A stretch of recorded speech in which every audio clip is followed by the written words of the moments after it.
Vlatipa Podcast. Ensemble, déconstruisons les clichés psy.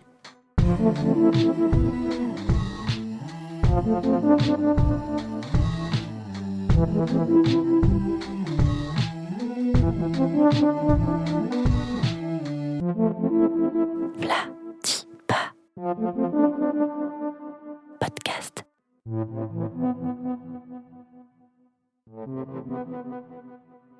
Hello, bienvenue sur Vlatipa. Aujourd'hui, et comme d'habitude, vous serez accompagnés par moi, Déborah. Et par moi, Solène. Bonne écoute. Voilà, bienvenue dans ce nouvel épisode. Aujourd'hui, on va parler d'un trouble qui touche des millions de personnes, mais qui reste souvent encore très incompris et banalisé, la dépression. Et pour en parler avec nous, on a le plaisir d'accueillir Chantal Martin-Solch. Chantal, tu es professeure de psychologie clinique et de la santé à l'Université de Fribourg, mais tu es aussi présidente de l'Association européenne de psychologie clinique et de traitement psychologique. Tu fais aussi beaucoup de recherches depuis des années sur la dépression et tu as notamment 2 projets actuels en cours, un qui est plutôt européen et puis un en lien avec l'Inde et la Suisse. Bienvenue et merci d'avoir accepté de participer au podcast. Merci pour l'invitation. Avec plaisir. Alors, on va commencer par un premier cliché qu'on entend souvent. La dépression, c'est juste être un peu triste, ça va passer. Je pense que si c'est vraiment une dépression, en fait, on peut parler de maladie, même si au niveau des troubles psychiques, il y a des problématiques peut-être aussi liées à la stigmatisation, mais je pense que ça aide quand même beaucoup de se dire que c'est un trouble, que c'est une maladie et que finalement, comme une autre maladie, une maladie qui serait physique, on a besoin de la traiter. On ne peut pas forcément s'en sortir tout seul. Il y a des symptômes qui ne sont peut-être pas des symptômes physiques, quoique dans la dépression, il peut y avoir des symptômes physiques. Mais ce n'est pas pour autant que c'est moins grave et puis que on arrive à s'en sortir facilement tout seul. Donc, lorsqu'une personne est vraiment dépressive, elle n'arrivera pas à se sortir toute seule de sa tristesse. Ce n'est pas une question de volonté ou de manque de ressources ou d'énergie. Ouais. Oui, justement, parce qu'on entend souvent « Ah, mais cette personne est dépressive, elle a juste pas très envie de s'en sortir, elle a un manque de volonté ». Ça, c'est quelque chose qu'on entend beaucoup. Oui, et c'est compréhensible parce que c'est vrai que les personnes dépressives, alors je suis désolée pour les personnes concernées, mais c'est vrai que c'est pas un trouble qui facilite les relations sociales parce que c'est des personnes qui sont tristes, qui n'ont pas d'énergie, qui se sentent déprimées, qui vont parler de manière négative. Donc l'environnement n'a pas forcément envie d'entendre ça. Et on n'est pas non plus dans une société où on va forcément dans ce sens-là. Donc il peut y avoir ce genre de préjugés. Mais je réitère le fait que c'est effectivement un trouble, vraiment un problème de santé mentale, mais c'est comme un problème de santé. Et les personnes, quelque part, n'y peuvent rien. Et même s'ils ont de la peine aussi à aller chercher de l'aide ou un traitement, ça fait aussi quelque part partir de ces symptômes qui font qu'on n'a pas l'énergie, pas la motivation de sortir, de faire des choses. Donc c'est vraiment pas facile d'être confronté à ça. Et je pense que c'est bien d'avoir une certaine bienveillance par rapport à ça. On parle justement de ces symptômes. C'est quoi ces symptômes ? Parce que la dépression, c'est large. Le terme est utilisé à tout va. Ouais. Comment on peut différencier peut-être certains aspects de cette maladie ?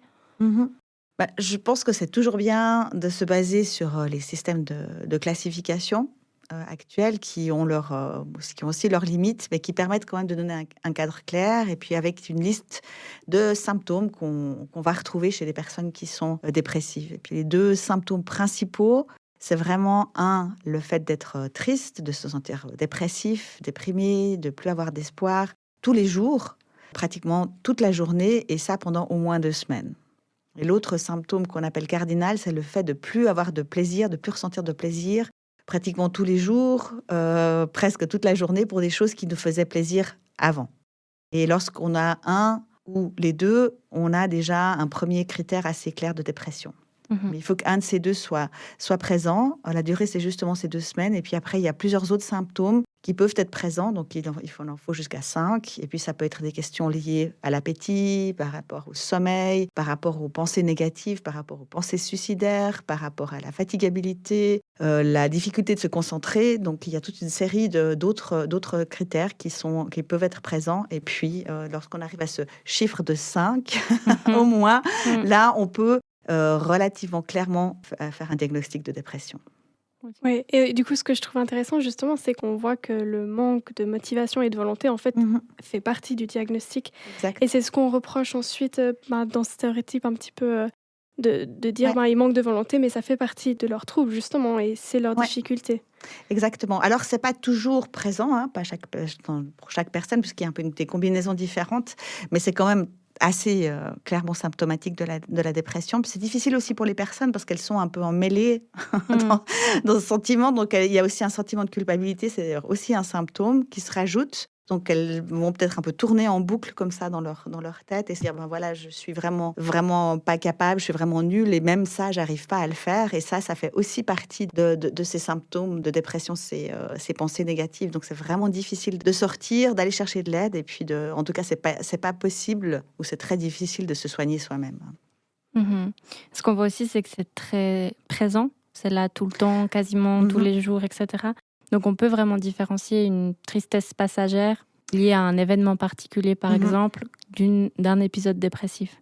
Exactement, donc il y a la durée aussi, il faut que Mhm. ce soit au moins 2 semaines et puis il y a cette intensité, donc autant la présence justement pratiquement toute la journée, tous les jours et puis le nombre de symptômes qui s'accumulent. Donc on peut être par exemple très triste après avoir, perdu quelqu'un dans sa famille, après un décès ou après une rupture sentimentale et certains symptômes peuvent être proches d'une dépression, hein, mais ça ne les remplira pas forcément, puis ça va disparaître aussi plus facilement de soi-même ou ce sera autre chose qu'il faudra peut-être traiter différemment Mm. parce que voilà, on a des problèmes par rapport au deuil. Donc c'est important de faire la différence. Et puis effectivement, la durée, l'intensité, ça fait la différence avec une déprime passagère. Et il y a beaucoup de gens qui peuvent masquer un peu ces symptômes aussi. Ouais. On entend parfois mais non, elle sort, elle rigole, Mmh. mon fils il sourit, il n'est pas déprimé, voilà. Ouais, alors ça, c'est plus difficile évidemment lorsque ça arrive parce que c'est moins visible, du point de vue de l'environnement, mais ça arrive effectivement donc que des gens continuent à vouloir fonctionner, donc à faire comme si tout allait bien. Ils peuvent être même joyeux vers l'extérieur, avoir l'air d'être enjoués, alors qu'à l'intérieur, ils se sentent vraiment comme vides ou tristes, voilà, ou sans motivation ou sans valeur et ça se voit pas de l'extérieur, donc il y a une possibilité effectivement de masquer, ouais. Mhm. Et ça c'est récurrent ou... Alors, je ne suis pas sûre qu'il y ait des statistiques qui nous disent combien de personnes masquent ou non. Je pense que ça va dépendre un petit peu de la personne, donc de sa personnalité, du contexte dans lequel elle se trouve, de l'environnement dans lequel elle se trouve. Donc, si c'est quelqu'un qui est vu comme une personne performante, par exemple, qui a une certaine reconnaissance dans son entourage, comme quelqu'un voilà, qui est peut-être bout en train, qui est joyeux, elle va peut-être continuer à garder ce masque, alors que derrière, il y a autre chose qui se cache. Donc, je ne pense pas on peut vraiment trouver comme ça des catégories spécifiques. Donc c'est intéressant, je trouve, de se dire qu'on peut être en dépression et que ça se voit pas, et puis aussi qu'on peut être en dépression et continuer de faire tout ce qu'on faisait avant, mais Ouais. que derrière, en fait, il y a quand même peut-être ses pensées, etc. Alors, je pense quand même qu'une personne qui est vraiment dépressive et qui va masquer, elle va pas pouvoir quand même garder le même niveau, la même activité. Ça va pas dans la durée, ça va être difficile à garder parce qu'il y aura un moment où elle n'aura plus cette possibilité, cette énergie, mais peut-être qu'elle sortira moins et les fois où elle sort, on la verra comme ça, mais les personnes autour d'elle ne la verront pas quand elle ne sort pas, par exemple. Et et là, c'est plutôt dans ce sens-là. Donc, je pense qu'une personne qui est vraiment dépressive n'arrivera pas à continuer à avoir des activités sociales très, très, très engagées dans le long terme, ou aussi au travail ou à l'école, en gardant le même niveau de performance, d'investissement qu'avant. Mais peut-être ça se verra pas. On va peut-être se dire: «Elle est peut-être fatiguée, c'est pour ça, il y a d'autres choses, voilà, c'est un passage à vide» et cetera.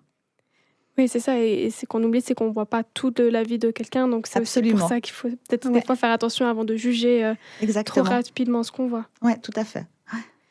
Et c'est vrai que moi, j'ai déjà entendu autour de moi des gens qui se disaient: «Mais pourquoi est-ce qu'elle est en dépression? Tout va bien dans sa vie. Elle a une Mmh. famille aimante, l'école va bien, et cetera». Puis ce manque de compréhension, qu'est-ce qui se passe? Pourquoi elle est en dépression alors que tout se passe bien autour? Ouais.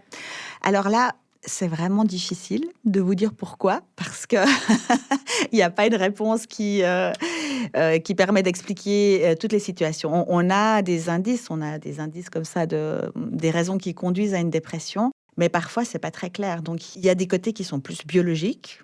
donc qui sont plus un peu une vulnérabilité qu'on peut avoir dans la famille, par exemple. On sait qu'il y a aussi des aspects potentiellement génétiques, même si ça explique pas tout. Donc ça pourrait expliquer pourquoi une personne, tout d'un coup, alors qu'elle n'a pas forcément de raison, elle va plus facilement développer une dépression qu'une autre. Après, on sait aussi que le stress qu'on vit va jouer un rôle. Des événements de vie qui sont importants peuvent déclencher une dépression. Et puis là, les événements de vie, c'est différent pour chaque personne. Donc il y a des personnes qui vont être très stressées pour des choses qui sont moins stressantes pour d'autres. Et puis ça dépend de la valeur de ce qui se passe. On pose pas tous la même valeur sur ce qui nous arrive. Et ça va affecter chacun différemment. Donc c'est pour ça que de l'extérieur, on se dira, il y a peut-être rien. Mais pour cette personne-là, c'était quelque chose de vraiment très important. Après, il y a des traumatismes qu'on peut avoir vécus, des traumatismes dans l'enfance qui peuvent aussi jouer un rôle quand même très important dans le développement de la dépression. Et le tout est assez mélangé et assez personnel, individuel, selon les différentes personnes qui sont touchées. Du coup, c'est vrai que ce genre de phrase, voilà, t'as tout pour aller bien, ça part d'une bonne intention parce qu'on a envie de dire, mais regarde tout ce qui va bien dans ta vie. Et en fait, ça culpabilise un peu la personne parce que elle se dit, ben oui, j'ai tout ça et je vais quand même mal. Oui, tout à fait. Effectivement, ça culpabilise la personne, vous avez absolument raison. Et puis, comme en plus, ce sentiment de culpabilité, c'est déjà quelque chose qui est un des symptômes possibles de la dépression. Donc, ça rajoute à ces pensées qui vont faire que la personne va tourner en rond, se sentir coupable de ne pas aller bien, alors qu'elle aurait tout pour aller bien. Et voilà. Et puis, s'enfoncer peut-être un peu plus. En tout cas, ça ne va pas l'aider. Mais c'est très difficile pour l'entourage parce que finalement, on se dit, il y aurait quand même tellement de choses qu'elle pourrait faire. Comment est-ce enfin, je pense que les gens qui sont autour d'une personne qui souffre de dépression ont envie de l'aider, en fait, de la supporter. Je crois que ce qu'il faut savoir, c'est que si on est concerné, on a quelqu'un autour de soi qui souffrait d'une dépression, on n'arrivera pas à l'aider tout seul. C'est pas possible avec les moyens du bord et les moyens de tous les jours. Donc, il y a vraiment la nécessité d'aller chercher de l'aide ou de soutenir la personne à aller chercher de l'aide. Et c'est justement ça qui est intéressant de se dire que peut-être que dans l'entourage, on a la même situation de vie que l'autre et on comprend pas parce que nous, on subit pas ça, on vit pas ça. Et du coup, c'est peut-être ça aussi qui rend difficile en fait de s'identifier et de comprendre pourquoi est-ce que lui ça va pas alors que moi tout va bien. Et c'est comme tu disais, en fait, on vit pas les choses de la même façon avec la biologique, etc. Et puis on va peut-être pas avoir la même interprétation du même événement de vie. Donc ça, je trouve ça aussi bien de se rappeler que à travers nos yeux, ça semble à peu près normal, mais en fait, peut-être que c'est interprété différemment par Exactement, quelqu'un d'autre. tout à fait, ouais. Et puis, il y a plein de choses. Il y a des aspects culturels, il y a des aspects qu'on a appris dans notre éducation, dans notre enfance, peut-être à l'école, qui font qu'on se dit on doit être comme ça, on doit être autre chose. Puis c'est vrai que quand on n'arrive pas, on est vu un peu comme faible aussi. Ici, donc je pense que ça peut être assez rapidement le cas dans un entourage scolaire, professionnel, même voire amical, se dire en fait c'est quelqu'un qui est pas très fort, quoi, ou qui est un peu faible. Ouais. C'est vrai que ça, c'est un autre cliché qu'on entend souvent, que c'est un signe de faiblesse. Ça me fait penser aussi à la question du genre, parce qu'on peut imaginer que il y a des stéréotypes de genre qui font que être un homme et être faible, ça ne marche pas. Et peut-être, en fait, on peut parler de ça, de différences de genre. Alors, c'est un point intéressant parce que quand on montre les statistiques, il y a des différences de genre. Donc, c'est assez récurrent. Si on fait des statistiques sur toute la population générale, dans les sondages, etc., on va retrouver plus de symptômes de dépression chez les femmes que chez les hommes. Sans parler maintenant des communautés diverses, etc., parce que c'est encore des autres problématiques auxquelles les personnes peuvent être confrontées, puis c'est rarement pris en compte dans les statistiques en plus. Mais je pense qu'il faut voir ça de manière un petit peu plus différenciée. D'abord, il y a des statistiques qui montrent aussi que c'est plutôt les symptômes dépressifs légers, qu'on appellerait légers, qui se retrouvent plus facilement chez les femmes, qui vont peut-être plus facilement le rapporter aussi que chez les hommes. Mais si on regarde les symptômes dépressifs forts, donc auto-reportés, donc par les personnes, là, on n'a plus vraiment de différence, par exemple, de genre. Et ça aussi en Suisse. Après, il y a des aspects culturels. On sait aussi que ça, c'est des études qui ont été faites par l'OMS, que lorsqu'il y a des changements par rapport à la place de la femme dans une culture, plus dans le sens d'une culture plus égalitaire, avec plus de droits des femmes, lorsque on fait une évaluation avant et après, quelque part, on va voir aussi que cette différence entre hommes et femmes dans les symptômes dépressifs diminue. en fait. Donc ça, c'est quelque chose de plutôt interculturel. En Suisse, c'est peut-être pas forcément quelque chose qui se manifeste de cette manière. Après, c'est possible aussi que les hommes reportent moins des symptômes de dépression dans ces questionnaires, par exemple, autoreportés. Et souvent aussi, on va peut-être plutôt voir d'autres problématiques qui sont associées à la dépression, une manière de gérer les symptômes dépressifs qui seront peut-être différents aussi entre hommes et femmes, où les femmes vont directement parler peut-être des émotions difficiles, alors que les hommes, et là aussi on est un peu dans le cliché quand même, je suis désolée, alors, on se rebase sur les statistiques, vont peut-être plus essayer de gérer ça, par exemple, avec de la consommation ou d'autres, voilà, les jeux vidéo, d'autres attitudes qui finalement sont la chose qu'on va voir après en consultation peut-être, alors que de base, le problème, ce sera plutôt peut-être un problème de dépression. Donc, il faut des fois un peu regarder voilà, sous les couches de l'oignon, comme on dit. Ouais. Ouais, bah, de toute façon, tu dis que les données sont nourries de stigmatisation, mais en même temps, les personnes, si elles répondent en fonction C'est ça. d'un environnement culturel, elles sont de toute façon dans ces Ouais. clichés. Donc, Exactement. tout Ouais. est un petit peu emmêlé des fois. Ouais. Bon, il y a des études qui sont faites quand même, j'entends vraiment dans différents pays aussi, entre au niveau européen, au niveau international, qui vont quand même dans ce sens-là. Mais je pense que ce serait trop simplifier les choses de se dire qu'il y a une différence de genre vraiment clairement avérée. Et en tout cas, autant les hommes que les femmes peuvent avoir une dépression, et c'est pas quelque chose que seulement les femmes ont. Donc ça, c'est déjà bien de se le redire. Absolument, ouais. Ça peut toucher les hommes et les femmes, mais peut-être que c'est différent dans la façon de le montrer, de comment on le voit, on l'exprime, mais les deux peuvent le vivre. Ouais, et peut-être aussi dans la manière de diagnostiquer, parce qu'en fait, en tant que clinicienne, on va plus facilement s'attendre à des symptômes de dépression peut-être, ou à poser un diagnostic de dépression chez une femme, et on cherchera peut-être un petit peu moins aussi chez un homme. On a aussi nous-mêmes nos clichés par rapport à ça, donc je pense que ça aussi, c'est un autre biais qui doit être pris en compte. Ouais. Moi, je ne sais pas si toi, tu as déjà, soit au cours de tes recherches, soit au cours de ton expérience personnelle, il y a d'autres clichés ou stéréotypes que tu as pu entendre comme ça autour de la dépression et que tu penses qu'on a un impact sur les personnes qui sont concernées? Bon, je pense que le manque de volonté, que c'est juste passager, qu'il suffit de se donner un petit coup de fouet, ouais, et puis voilà. Ouais. Il faut arrêter de se plaindre sur soi-même. Ça, très clairement, je pense que ça, c'est un autre cliché, clairement, qui arrive et qui peut être un petit peu stigmatisant. Après, évidemment, ça dépend aussi des cultures. Après, il y a d'autres choses par rapport aux clichés. Il y a aussi le cliché inverse. Enfin, souvent, des personnes qui souffrent de dépression peuvent avoir des symptômes qui sont plus physiques, donc comme la fatigue, la difficulté à se concentrer, des changements dans le poids, des difficultés de sommeil. Et ça peut être aussi assez fortement associé, par exemple, à des douleurs chroniques. Alors, ce n'est pas un symptôme de la dépression, mais on sait qu'il y a une forte comorbidité entre les deux. Et là, elles vont plutôt aller consulter des médecins, non pas forcément des psychologues ou des psychiatres, mais elles vont plutôt chercher une cause somatique. Et ça, c'est aussi, je dirais que c'est un autre enjeu. Ou soit, lorsqu'on ne trouve pas de cause somatique, tout de suite, on va dire c'est une dépression, alors que peut-être il y a vraiment autre chose. Ou pour ces personnes, si on les envoie vers un psy, elles vont se sentir aussi pathologisées, maltraitées, ouais. Ou pas comprises, Ouais. ou incomprises, dire voilà, mais en fait c'est pas du tout dans ma tête, moi c'est ça que j'ai. Et peut-être que c'est le cas, et ça c'est vraiment une zone grise un petit peu compliquée. Il n'y a pas de réponse complète, si ce n'est en tout cas travailler avec nos critères, toujours les mêmes.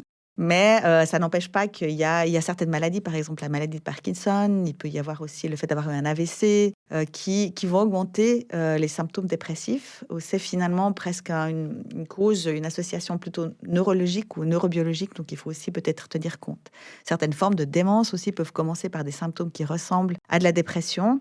Donc là aussi, chez les personnes plus âgées, il faut aussi être attentif à ce genre de problématique. Donc, ce n'est pas vraiment les clichés, mais c'est plutôt les enjeux, parce que je pense que c'est un des troubles où il y a le plus aussi de manifestations, où il y a en tout cas des manifestations qui mélangent un petit peu les manifestations psychiques et les manifestations physiques. Ouais, moi j'ai appris en cours de pratique que la thyroïde aussi, ça pouvait avoir un impact, que ça pouvait créer des symptômes dépressifs, les hormones, enfin tout ça. Exactement, oui, tout à fait. Donc ça, c'est en général une des premières choses qu'il faudrait contrôler avant de mettre un diagnostic de dépression, d'être sûr qu'il n'y a pas autre chose, parce que là, effectivement, c'est une cause vraiment physique et qu'on on va faire un traitement plutôt d'ordre psychothérapeutique, où on se dit la personne peut s'aider quand même elle-même avec nos moyens à nous, on n'arrivera pas non plus forcément à améliorer les choses. Donc ça, c'est important d'en tenir compte. Ouais. Oui, c'est pour ça qu'il faut pouvoir se référer à des professionnels pour Exact. trouver Ouais. la vraie cause et puis Exactement. comprendre ce qui se passe. Ouais. J'ai réalisé qu'en parlant, je me faisais une image d'une personne déprimée adulte. Oui. Et en fait, ça peut arriver dans l'enfance et dans Oui. l'adolescence. Oui. Ça, on n'en a pas parlé. On n'en a pas parlé, c'est vrai, parce que c'est vrai que moi, je travaille plutôt sur des populations adultes, mais on sait quand même que la dépression, ça concerne très fortement les personnes jeunes.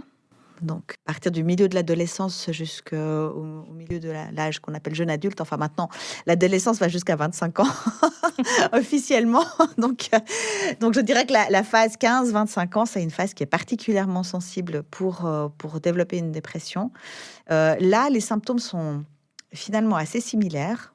Il n'y a pas vraiment de changement. Sauf que c'est plutôt la manière dont ça va se manifester, la sensibilité qu'on va avoir aussi aux autres, au regard des autres, la gêne qu'on peut avoir sociale qui est liée à ça. Donc, c'est plutôt des conséquences, voilà, aussi des conséquences par rapport au développement professionnel, parce que ça va peut-être impacter la capacité de travailler, d'étudier, et puis le manque de compréhension qu'il pourrait y avoir par rapport à ça, parce qu'on parle maintenant beaucoup quand même de la dépression chez les personnes jeunes. Puis on entend un petit peu quand même, d'un autre côté, peut-être du milieu du travail, ben voilà, ils sont un petit peu plus douillets maintenant, hein. Et donc, c'est pas sûr qu'il y ait vraiment une compréhension par rapport à ça. Et chez l'enfant, ça manifeste aussi, c'est quand même un petit peu plus rare.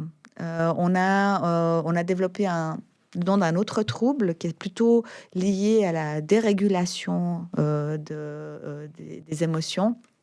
Parce que ça peut se manifester aussi par de la colère, de l'irritabilité, vraiment de la difficulté à gérer ses émotions, par des explosions de colère aussi. Puis ça peut être en fait un signe de dépression ou de tristesse aussi chez les enfants. Donc c'est un petit peu plus difficile des fois à voir. Mais ça peut être un enfant qui se retire aussi complètement. Donc, il devient peut-être aussi un petit peu apathique, qui veut plus rien faire, qui veut peut-être plus aller à l'école. Mais il y a beaucoup de facteurs qui peuvent jouer un rôle. Il y a aussi des anxiétés qui sont aussi souvent présentes chez l'enfant. Donc, il faut être assez attentif. Mais je pense qu'il faut aussi être attentif au fait que ça arrive chez l'enfant, effectivement. Et puis que lorsqu'il y a des changements comme assez forts dans le comportement, dans les émotions, qu'il y a une souffrance, il faut prendre ça au sérieux. La différence, elle peut peut-être se voir au niveau du manque de verbalisation des enfants. Donc, ils le font. Ils le montrent comme ils peuvent. Exactement, ouais. Peut-être même en compensant du coup avec ces crises de colère, etc. Et puis, c'est hyper intéressant de savoir aussi que les adolescents sont bien touchés. Ouais. Que ça puisse sensibiliser les adultes autour d'eux à faire attention, etc. Et puis, peut-être l'impact qu'aujourd'hui a les réseaux parfois. Oui. Sur les jeunes. Peut-être qu'il n'y avait pas avant. Ça, c'est certain. Et je pense qu'il y a 2 risques spécifiques. Alors, un, par rapport au réseau. Le deuxième aussi par rapport au réseau, mais quand même aussi par rapport à l'adolescence. Je pense que le deuxième, c'est la suicidalité. Donc, le risque de suicide est plus grand chez les personnes touchées par la dépression à l'adolescence. Parce qu'il y a plus d'impulsivité, plus rapidement. Donc là, il faut être extrêmement vigilant. Et puis, le fait, des fois, de parler et de discuter, ça peut aussi encore plus rendre cette sensibilité forte et puis créer vraiment une impulsion de faire quelque chose. Le fait de ne pas en parler, c'est pareil aussi.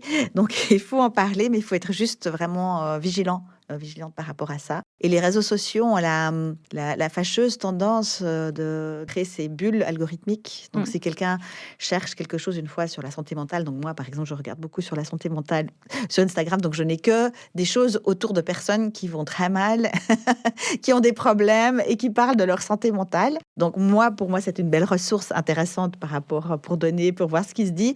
Mais pour une personne qui est concernée, qui n'a pas beaucoup de connaissances là-dessus, finalement, chaque fois qu'elle regarde les réseaux sociaux, elle reçoit presque que des informations là-dessus. Ça va exacerber aussi les symptômes et puis ça peut être dangereux. Puis je pense que vous avez vu ce cas récent où finalement, une intelligence artificielle, ChatGPT pour le nommer, a donné des conseils à un adolescent pour se suicider. Et qui lui a permis de mettre en œuvre. Donc, si vous cherchez des informations là-dessus, vous allez avoir de plus en plus d'informations dans ce sens-là. Donc, c'est vraiment... Il commence à y avoir des garde-fous maintenant, évidemment, qui se mettent en place. Mais c'est effectivement dangereux. Ouais. Et la phase 15-25 ans, en fait, elle est fragile aussi à cause du développement hormonal, Absolument. social Absolument. et de tous les changements Absolument, ouais, tout à fait. qui Ouais. s'y vivent. Ouais. Ouais. Et puis le cerveau, il est encore en maturation en fait. Jusqu'à l'âge de 25 ans, ça se construit encore. Donc ça demande beaucoup d'énergie. Il y a beaucoup de choses qui peuvent se passer. Puis c'est pour ça qu'on est plus sensible justement à toutes ces influences et puis à toutes ces problématiques. Ça ne veut pas dire qu'après, on aura des problèmes psychiques qui suivent, hein. Surtout si on a trouvé un moyen de se faire traiter. Ça permet quand même d'éviter une rechute. Mhm. C'est ça, c'est important d'être soutenu et puis que même si on se dit mais c'est qu'un enfant, c'est qu'un ado, non, une dépression c'est important, c'est à prendre au Absolument. sérieux et puis Ouais. c'est important de pouvoir les soutenir, Ouais, tout à fait. peu importe l'âge. Absolument. Il y a peut-être un peu cette idée que une fois qu'on est dépressif, on va le rester toute sa vie. Ouais. Alors c'est clair que je pense que quand on est dedans, on voit pas le bout. Ouais. Mais de l'extérieur aussi, de se dire, de toute façon, c'est une personne déprimée. Enfin, Ouais. comment ça se passe au niveau du temps? Est-ce que... Alors, il y a le temps est très très différent. Donc, avant, en fait, on réfléchissait en termes d'épisodes dépressifs parce qu'on se disait c'est un épisode avec un début, une fin. Et puis maintenant, on parle vraiment de troubles dépressifs persistants. Donc, on a changé aussi les mots derrière ça, les concepts, parce qu'il y a des personnes pour qui ça disparaît, ça vient et ça peut repartir relativement vite. Et des personnes qui sont dans un état dépressif plus de 10 ans. Donc, il n'y a pas il y a pas forcément de certitude, mais bien sûr qu'il y a de l'espoir et bien sûr que les traitements peuvent être efficaces. Mais d'un point de vue purement statistique, on sait que le premier épisode dépressif peut durer simplement quelques mois et suivant comment il peut même disparaître éventuellement de lui-même. Mais évidemment, on ne sait jamais quand on est dedans si on est dans ce cas de figure. Donc, c'est quand même bien d'aller chercher de l'aide et de prendre ce qui est possible. Parce que souvent aussi, c'est difficile quand même à traiter. Il y a pas mal de difficultés aussi. Il y a des gens qui réagissent et des gens qui réagissent moins bien aux différents traitements. Après, le fait d'avoir eu une fois un épisode dépressif augmente le risque d'en avoir un autre. C'est sûr. Donc, d'où l'importance clairement de reconnaître les signes, d'être capable d'augmenter ses ressources aussi pour faire face à des situations difficiles qui pourraient finalement recréer un épisode dépressif. Oui. Donc, accompagner une personne avec une dépression, c'est long. Oui. S'en remettre aussi et puis de pouvoir construire quelque chose de plus solide, ça prend du temps. Et il faut prendre ce temps. Oui. Mhm. Oui, ça va pas vite. Non. La dépression, ça n'est Faut pas être patient. un trouble, c'est pas un trouble qui est dans la rapidité, si on peut dire Et ça comme ça. la venue aussi de ces symptômes peut être un peu des fois diffus comme ça dans le temps. Ça peut être diffus, ça peut être aussi parce que justement peut-être on n'y a pas prêté attention, puis peut-être tout d'un coup on a l'impression de complètement patauger dans le yogourt, je veux dire ça comme ça. On ne sait pas pourquoi, puis en réfléchissant, on se dit ah, mais ça fait quand même un moment que je me sentais fatiguée. C'est vrai que j'avais plus de plaisir, mais on ne voit pas forcément ça comme des symptômes, donc c'est pas forcément reconnu par la personne non plus. Ouais. Et justement, on parle beaucoup de demander de l'aide, d'être accompagné. Si des personnes sont concernées par la dépression, ou même si on est des proches et qu'on aimerait pouvoir aider, mieux comprendre le trouble, comment aider la personne? Alors, je pense que là, je recommanderais évidemment d'aller voir un ou une psychologue ou psychothérapeute. Je pense que c'est bien aussi quand même d'avoir un accompagnement aussi psychiatrique. Suivant comment, des fois, la porte d'entrée, c'est peut-être plus facile d'aller voir son médecin traitant, son médecin de famille. J'entends les médecins de famille sont aussi quand même bien formés maintenant aux signes de dépression. Puis des fois, c'est plus facile, plus accessible d'en parler. On a plus confiance, c'est moins, c'est peut-être moins stigmatisant. Plus rapidement accès. Plus rapidement peut-être. accès, exactement. C'est ce que je voulais dire. C'est plus facile de trouver un rendez-vous. Il y a de plus en plus quand même de centres qui s'ouvrent. Mais c'est vrai que ça reste quand même des fois un peu compliqué de pouvoir accéder directement à des psychothérapeutes ou aussi à des psychiatres, hein, donc les deux. Le mieux, c'est vrai que si on a cette possibilité de s'adresser à des centres qui ont plusieurs professionnels de la santé pour pouvoir faire quelque chose de plus complet, parce qu'il y a des personnes qui réagissent très bien à la psychothérapie, d'autres personnes qui réagissent très bien aux antidépresseurs. Pour d'autres, c'est souvent la combinaison des deux qui fonctionne bien. Pour certains, ni l'un ni l'autre fonctionne. Donc, je pense que c'est bien d'avoir quand même plutôt... lorsque c'est possible, un peu une équipe ou plusieurs personnes autour de soi qui peuvent nous aider dans le traitement. Et puis sinon, au niveau de l'entourage, qui voudraient un peu mieux comprendre, qui souhaiteraient pouvoir venir en aide. Est-ce qu'il y a des ressources pour eux? Alors, l'entourage, il y a la possibilité, bien sûr, de s'informer sur toutes les ressources, je dirais, en ligne. Il faut juste, je dirais, être attentif d'avoir des ressources qui sont vraiment fiables. Donc, je pense que là, par exemple, les pages de l'OMS, donc ça, c'est des pages qui sont quand même bien. Il y a des feuilles d'informations assez claires sur ce que c'est, comment ça se retrouve. Alors évidemment, c'est fait aussi pour que ce soit compréhensible ou que ça touche le monde entier. Donc peut-être des fois, on se reconnaîtra moins dans l'un dans l'autre, mais c'est quand même très factuel. Et je pense que ça, c'est des bonnes portes d'entrée. Après, il y a toutes les associations aussi pour le soutien de la santé mentale, dont là, je vous avoue, j'ai plus le nom, en tout cas pas en français. C'est Psychisches Netzwerk, mais alors je ne sais plus comment ça s'appelle en français. Et puis pour les adolescents, il y a aussi pas mal de ressources entre-temps. Donc il y a Ciao, par exemple, .ch qui fait pas mal de choses. Ils font pas mal de podcasts aussi, de mini-vidéos, donc d'informations. Donc là, il faut faire, voilà, je pense qu'il faut être assez attentif. Nous avons une étude où on a la possibilité aussi de faire un traitement en ligne. Donc, par exemple, lorsque on a des difficultés à avoir des rendez-vous, il existe effectivement ces formes de thérapie en ligne qui permettent d'avancer déjà un petit peu. Ça suffit pas forcément toujours, hein, donc c'est bien quand même de continuer et puis d'avoir un rendez-vous chez quelqu'un d'autre, mais ça peut être une première porte d'entrée. Puis là, il y a des informations justement sur ce qu'est la dépression, etc. Et je vous donnerai très volontiers le lien sur l'étude, mais il y en a d'autres aussi qui sont... Mais ça, c'est des ressources clairement qui vous aident. Ce qui est vraiment important, c'est d'être sûr que c'est sérieux, donc que c'est soit une clinique, par exemple le CHUV, ou d'autres instituts hospitaliers, ou peut-être le RFSM, ou des universités, éventuellement des associations de personnes concernées par la dépression qui éditent ces pages web. Parce qu'il y a beaucoup d'informations, puis après, il y a beaucoup de désinformations, comme toujours. Et là, je crois qu'il faut vraiment être extrêmement prudente pour voir d'où vient cette information, puis qui c'est qui a créé cette information. Donc, c'est difficile de donner des ressources générales, parce qu'il y a beaucoup de choses. Il y a vraiment énormément de choses qui se font maintenant pour améliorer aussi la sensibilité à la santé mentale sur les réseaux sociaux, justement. Et là, il faut être sûr qu'on suive les bons influenceurs. Ouais. Et justement, on mettra les liens de tout ça dans la description, et puis on pourra mettre quelques bonnes ressources en description. En résumé, dans cet épisode, on a pu comprendre que la dépression, c'était pas un manque de volonté, c'est pas non plus quelque chose qui passe comme ça, comme une simple tristesse. Donc la dépression, c'est quelque chose à prendre au sérieux quand c'est là. On peut être joyeux et souriant et quand même avoir ces ruminations et ce vide intérieur et être en dépression. Il y a plein de gens quand même qui arrivent à masquer à un certain moment ces symptômes. Et on peut aussi être déprimé malgré le fait qu'on a une vie agréable et qu'on a tout pour être heureux.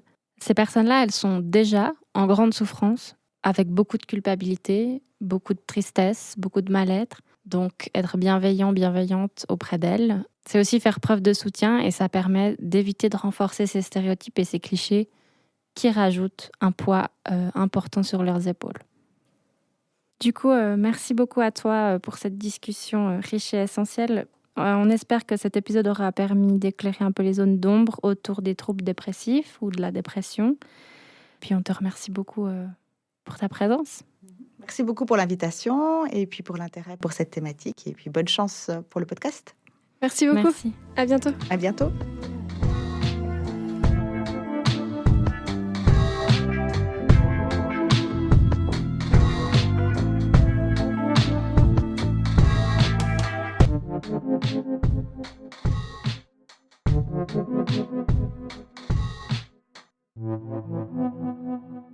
Vous la dis pas.